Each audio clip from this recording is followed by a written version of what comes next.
Alan, nice segue. That's right. We're coming about now, talking about business again. This is Alan Redhouse with iTech.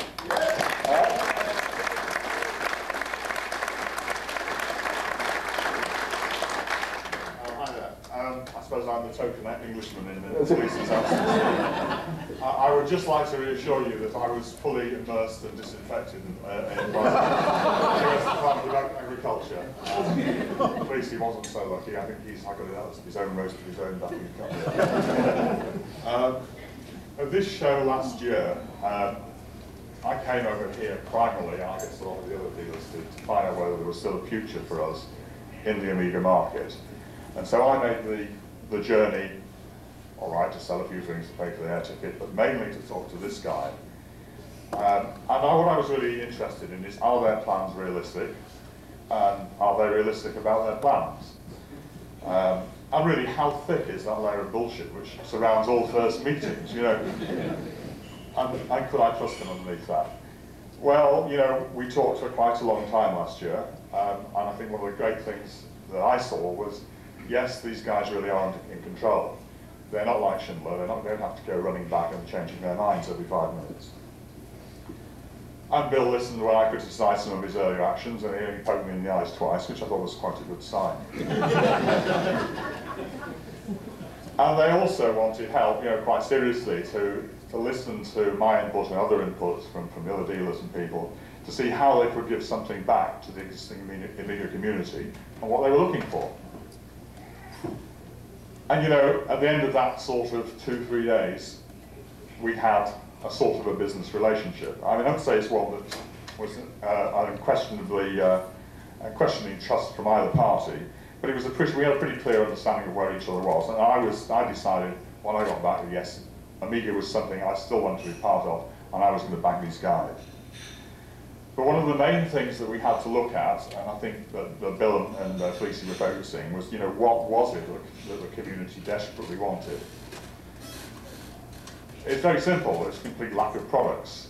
There have been plenty of promises in the past, but no reliable deliveries. And that really goes down to the existing suppliers. You know, we all have our sources, some of which are in Germany, some of which are elsewhere, who are great on promises but short on deliveries.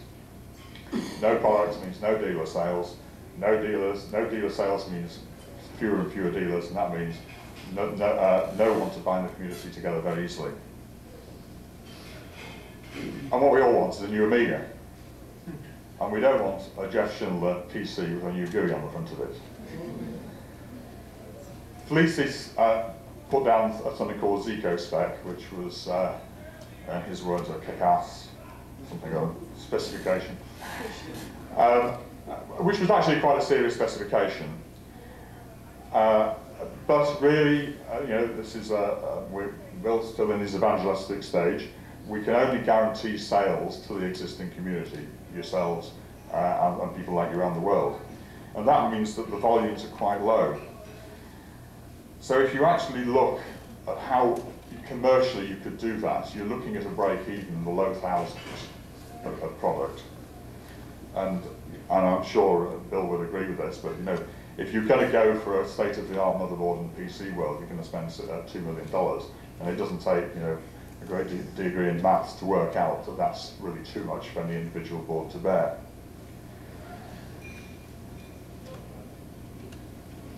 But we also wanted to make sure that any new product was not just, you know, if I'm going to offend some people, well, too bad, it wasn't another boxer, that it was a serious business proposition and not just a hobbyist venture. So we had a look around and tried to decide what else was possible. You know, the Amiga community still retains some of the best computer engineering brains in the world. Some of them as passive supporters, but weren't willing to be involved. And also, I mean, in my experience, some of the best engineers are in Germany, and some of them have still got university connections, and we're fortunate to be able to find some of those. The best marketeers, the best evangelists, maybe the best bullshitters, Bill. I don't know, basically in Washington State. Yes. Thank you. I take that bullshit with pride. All right. Well, that's right. That's a good marketing man, sure. There is a problem, you know, and I see it very clearly from England.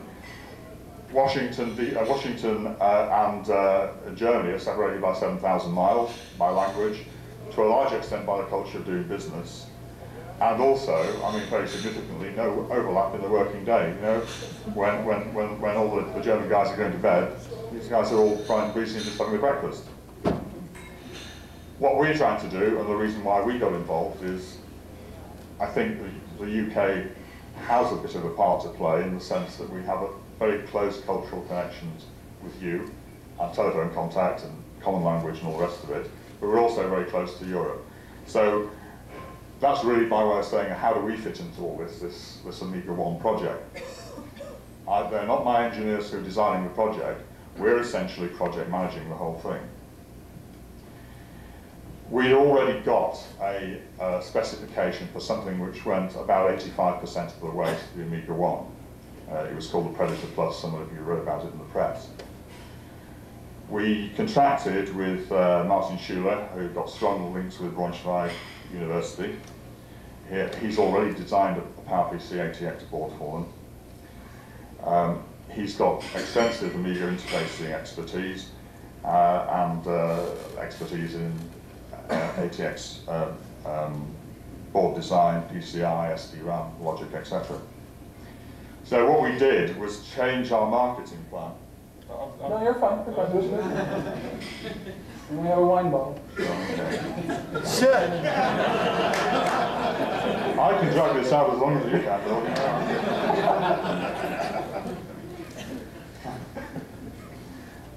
Well, basically what we did was change our marketing plan, because clearly the Predator Plus was going to be an iTech only product.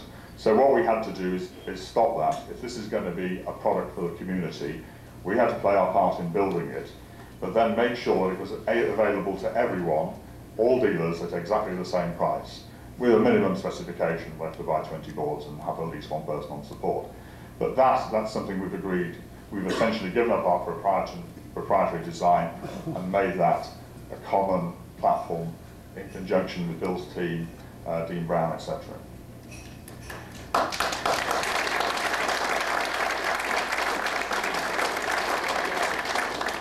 And I know the main thing everyone's always interested in is, you know, when's it going to be available, etc.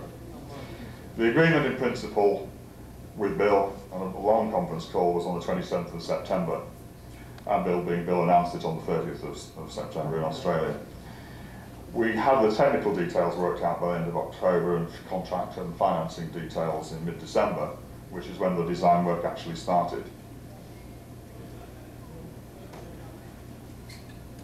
This is an AmigaOne board, and this was produced at the end of February.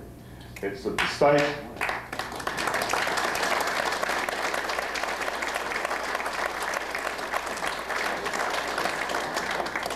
Thanks. One free to everyone here.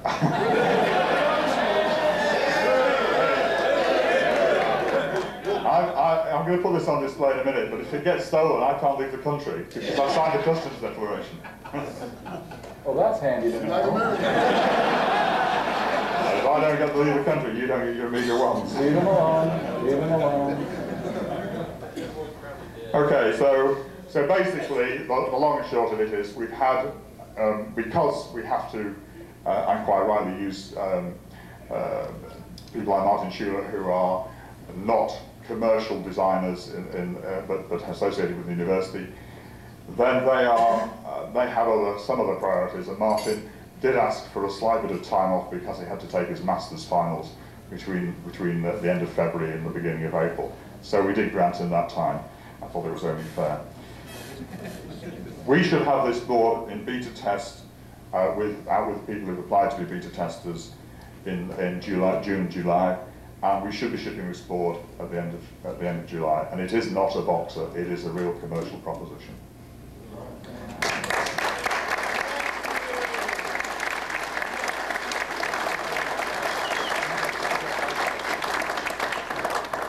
I wouldn't leave it right there. That's a bad idea. That is a real that is a real board. It's the first one off right now. Well, it's one of three. One of three. What we're starting to get it moving and going, etc. But the fact is, it's real, and we're targeting guys this summer.